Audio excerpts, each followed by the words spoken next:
we're going to try our next two side by side, if we're Excellent. so inclined. Friends at home, if you've got two glasses in front of you, incredible. We are going to try our last two wines in the kit side by side. Yep, Leah's got both of them in her hands. And that is going to be both the blue label and the green label Label. Cabernets. You've got your Paso and your Alexander Valley. I would suggest putting the Alexander Valley in the glass you've been sipping out of, your first glass. That's going to be the green label. Mhm. That's my suggestion, just because, you know, we've been sipping out of that one, and giving that Paso its own glass. I think I think the Paso one deserves it, right, Leah? It's a little bit of a different iteration of Cab than we're used to.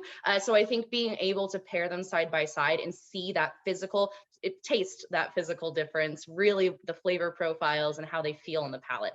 So I would suggest doing the blue label Paso in its own fresh, clean glass. I agree. I think it's a great idea. And you mentioned that the Paso Robles it's a little different than what you normally expect if you typically drink a lot of California cabs. And first of all, one of the main reasons is it's aged on steel. Now, 100% of this is coming from Paso Robles. Paso Robles is in the San Luis Obispo County. So again, central coast of California. It's a little slightly inward. It's very, very warm there. And all of the grapes are coming from Paso, and we don't throw them in oak. A lot of times you think of California cabs, you think of big, oaky, spicy, rich, powerful wines. This is still pretty powerful. It's not low on the ABV, but you're not getting all of the things that come with oak. A lot of times as winemakers say that using oak is kind of like showing the purest expression of the fruit, because the steel does not impart any flavor. It doesn't impart anything. So you're just seeing great fruit shine through. And you notice that on the nose of this wine. It's grapey, it's fruity. You don't Yep. smell vanilla, you don't smell the spice, you don't smell wood.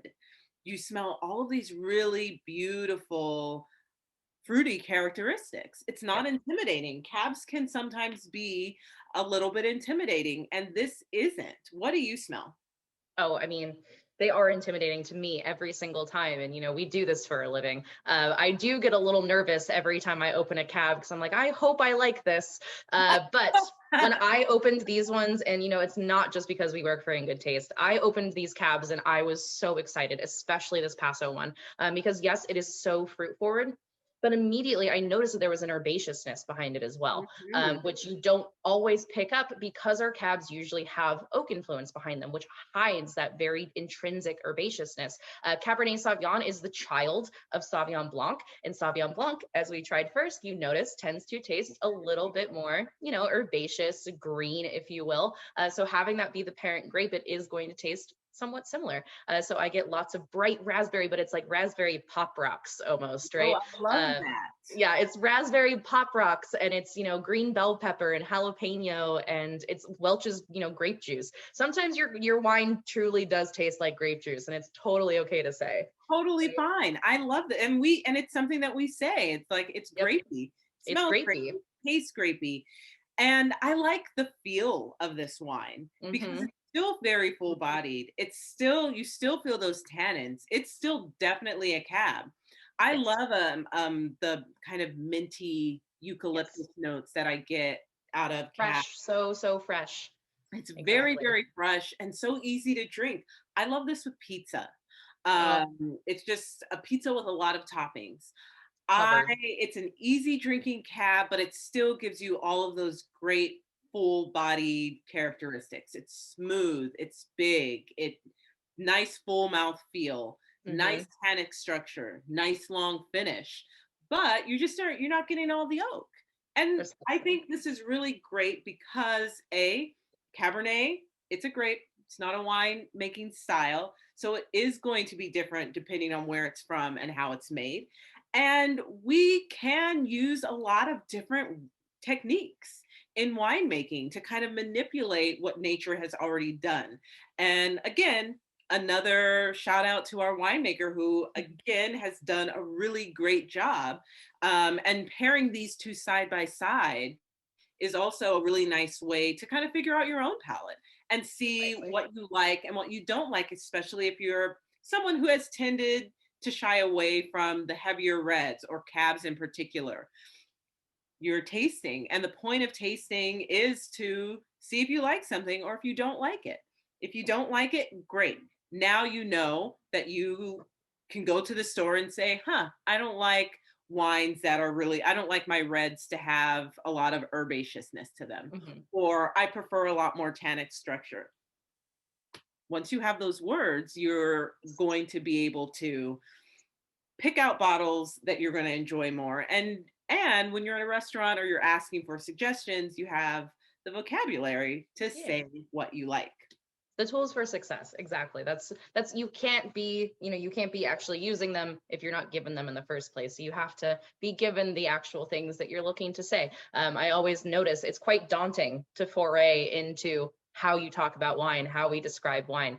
So I encourage you at home to talk about it however you feel like. If you smell something that doesn't sound right to you, just say it out loud. No one's going to judge you. No one's going to make you feel bad about it, because we all taste things differently. Just like every cab tastes different in every style and where it comes from. Again, that's the same thing with our palates. But I think this one from Paso is also such a typical thing from Paso, right? They are so wild, wild west. They're so pioneer. They're like, how can we do things as differently as Different possible? as we can.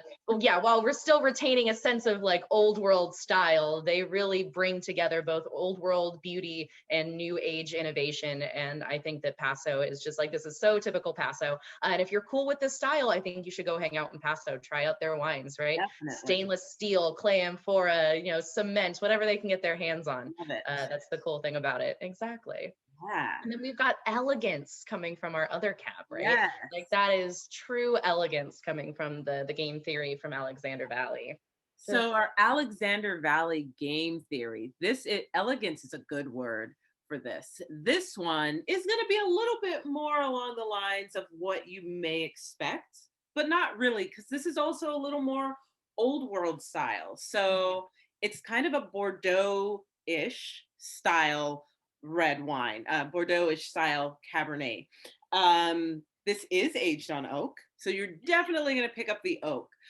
But I love this. This one does give me the barnyardiness that I mm-hmm. love. Yep.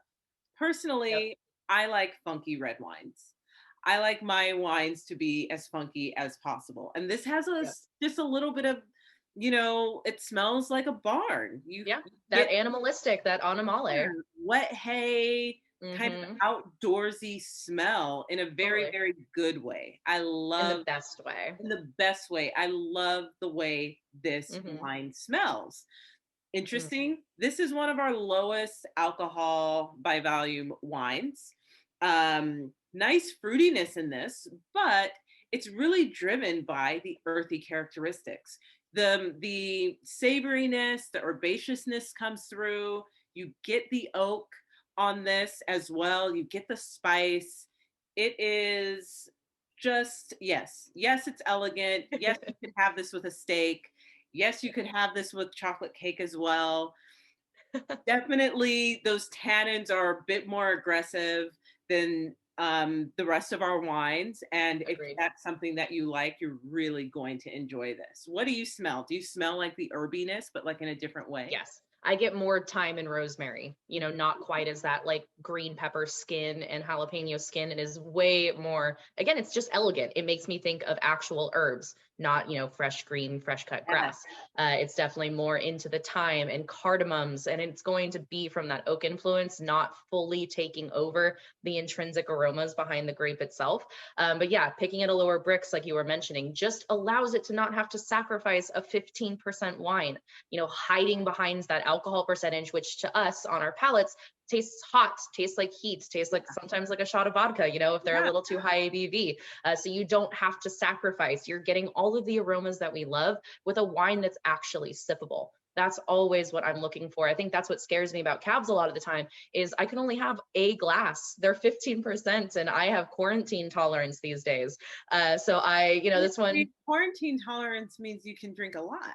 not anymore. Mine went the opposite direction. I can have a glass of wine and I'm ready for bed at 8 o'clock. That's So this it. is I'm a cheap date now, but that's the cool part about it is that I don't have to sacrifice the fact that I only get one glass of wine because I can truly enjoy this one and even go back for a second one because Yeah, it's not and sitting this so is high. like a wine that you want to enjoy. You want to Yes, savor it. Like this you is do. a wine that you enjoy just, each sip that you take, you're like, it's so good. Yes, This and is there's a new flavor, there's a new aroma, there's a new scent every single time. That's why you'll see us when we are moving through and talking about our five S's. You'll see me swirling, you'll see me sniffing. You're utilizing those tools for success again as a way to learn more about the wine. As you're swirling it too, you're aerating it, you're oxidating it. You will learn more about the wine every second. I'm sure, Leah, you know this as well, but we always tend to like the second glass in a bottle Yeah. more, right? More than we liked the first one. And that's because it's had more time to aerate and oxidate. So give it a swirl. You don't have to swirl it just one time. I promise it'll become unconscious. You'll start swirling your soda water and All swirling your the time. coffee all the time. Don't swirl hot coffee. But please, take the chance to actually aerate your wine to let it express itself. It's a living, breathing organism. It will change and, aerate and just get so much better as you allow it to expose Savoring. itself. This is a wine that you want to savor, like Hmm. drink the wine, swallow the wine, and give yourself 5, 10, 15, 30 seconds to see how the wine is changing in your mouth, what you're tasting. Are you still tasting it? Did you like the way it tasted in the beginning versus the way it tastes in the end? Mm. That is the savoring part. And that is also very, very important because that's when you, again, find out, oh, I do like this. I do like that funky finish. I do taste that kind of earthy barnyardiness on the back Totally. of my palate or in the middle of my tongue. Yeah, Or I it do makes notice my it mouth happy. salivating on the sides. All of Yeah. those things. It's a really important part of enjoying wine. Sometimes we all have days where you just want to gulp. Yeah. But, wine is meant to be enjoyed and you want to really savor that, at least the first Exactly. couple of sips. Yes.